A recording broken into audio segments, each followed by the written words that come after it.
氷が溶けずに進んでいます。おっと、プリミティ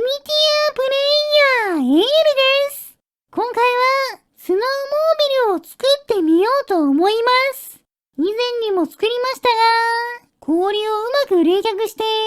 暖かいところも走り続けられるようにしようと思うので、うまくできたら、チャンネル登録してもらえると嬉しいです。それでは作っていきましょう。こちらが今回使う氷なんですが、暖かいところだと溶けて小さくなってしまいます。そして、とても滑りやすいので、こんな感じで私がぶら下がって移動の操作を行うだけで、ジャンプ中に移動するときのわずかな推進力で地面を滑って進むことができます。ここの気温は0度なので、氷はギリギリ溶けませんが、山を降りると気温が上がって溶けるので、なんとか氷を維持するために、2つのエンジンで冷却装置を作って、後ろのエンジンを温めることで、前のエンジンの軸を回して冷却できるようにします。駆動用には、さらにもう一つ、両軸化したエンジンを使います。3つのエンジンを使った豪華仕様ですね。なるだけ高速で動くようにしたいので、こんな感じで高めの位置につけた駆動用のエンジンの軸に、プラスチックの棒を左右に8本ずつ放射状に取り付けましょう。この時、4本まとめたもの2つを角度を変えてくっつけると、かなり正確に8本並べることができます。それからさらに、棒の先端にベアリングをつけていきましょう。こんなことをしたら、滑って走れなくなるんじゃないのと思うかもしれませんが、ベアリングは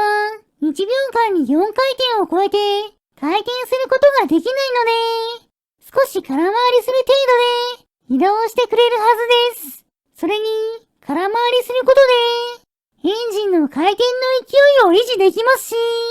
地面のショックをベアリングの弾力で吸収してくれそうなので、メリットもあるんじゃないでしょうか。そして、前輪は氷にすることで、回転の制約がなく、抵抗も少ない、最強のフロントタイヤとして、機能してくれるはずです。この氷をエンジンで冷却して、溶けないように維持する感じですね。せっかくなので、スノーモービルっぽくなるように、ガラスとプラスチックで、それっぽく飾り付けていきましょう。よし、これでスノーモービルの完成です。果たして、ちゃんと氷を維持しながら走ってくれるんでしょうか。プラスチックを重ねた高火力の燃料を後ろのエンジン2台が温まるよ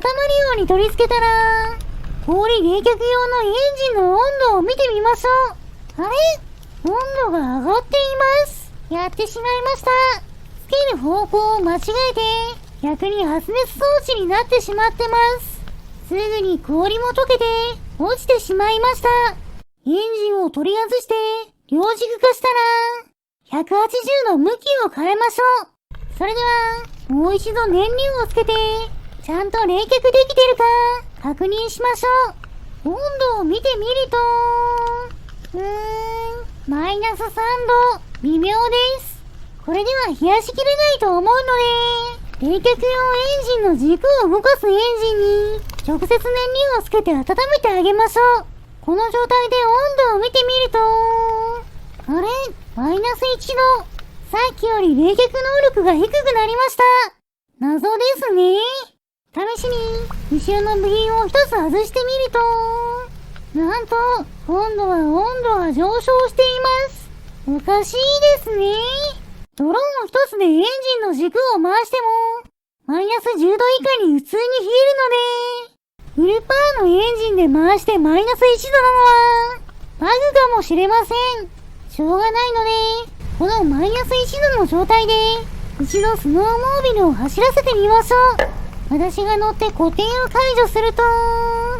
よし、空回りせずに進みました。しかし、ここで氷が溶けてしまいました。やはり、マイナス1度程度の冷却では、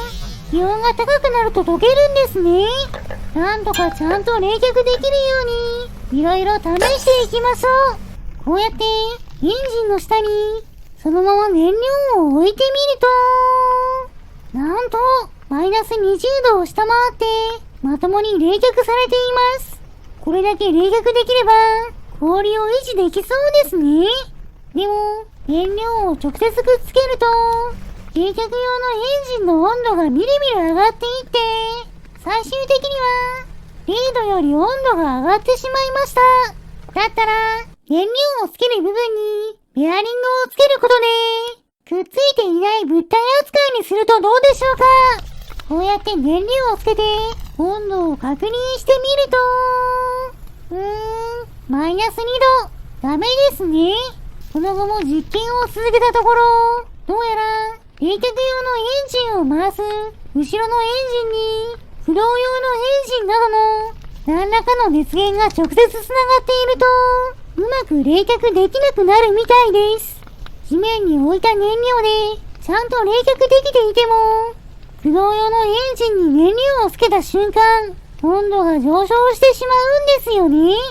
そこで、この現象を回避するために、後ろの冷却用エンジ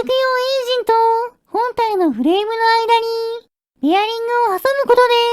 で、ベアリング以外にくっついているもののない、独立した部品になるようにしてみました。この状態で炎が当たるよ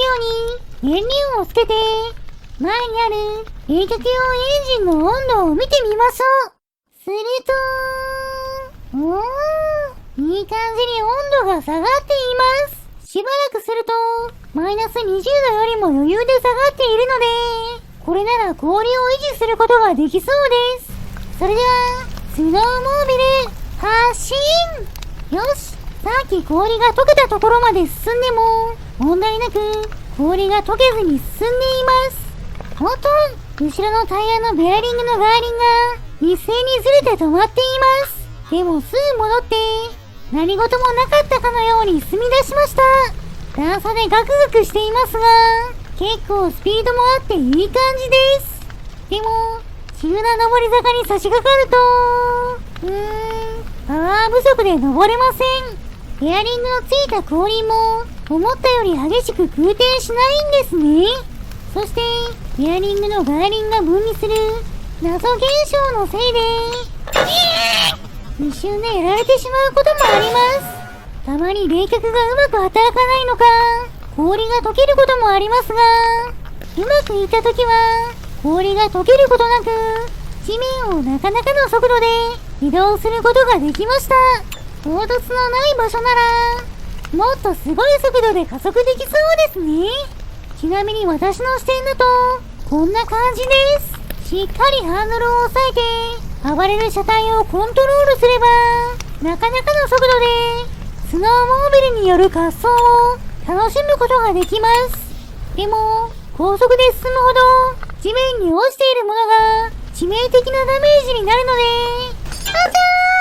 ここで止まってしまいました。最後は、スノーモービルに乗って、あれだけ遠くまで行ってみましょう。と思って、何度も挑戦していますが、なかなか遠くまで行くことは難しいです。ベアリングが分離する謎現象のせいもあって、すぐに壊れてしまいます。水辺も氷が溶けて渡れないので、移動できる範囲も狭いです。あまりにも後輪のベアリングが分離する謎現象のせいで壊れるので、試しにベアリングを取り外してみましょう。ポンポンベアリングが飛ぶのが面白いですね。ベアリングを外して軸だけにしたら、このまま乗ってみましょう。そうすると、この状態でも普通に壊れますね。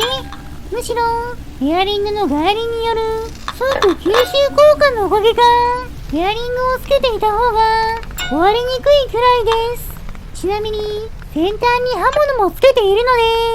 木に衝突すると、21556ダメージと、なかなかの威力を出してくれます。それからも、何度もスノーモービルを運転して、ようやくそれなりに遠くまで来ることができました。それでは、たくさんスノーモービルに乗って、お腹も空いてきたので、その辺で捕まえてきたスライムを燃やしてしまいましょう。燃えるものはもうあるので、そこに乗せて炙ります。いい感じに燃えていますね。よし、スライムも食べ頃になったので、食べてしまいましょう。もちろん、今回頑張ってくれた、スノーモービルさんにも、お裾分けしてあげます。はい、どうぞ。今回の動画はここまでです。面白かったと思ったら、チャンネル登録、高評価をしていただけると嬉しいです。リクエストなど、コメントもお待ちしていますね。それでは皆さん、ま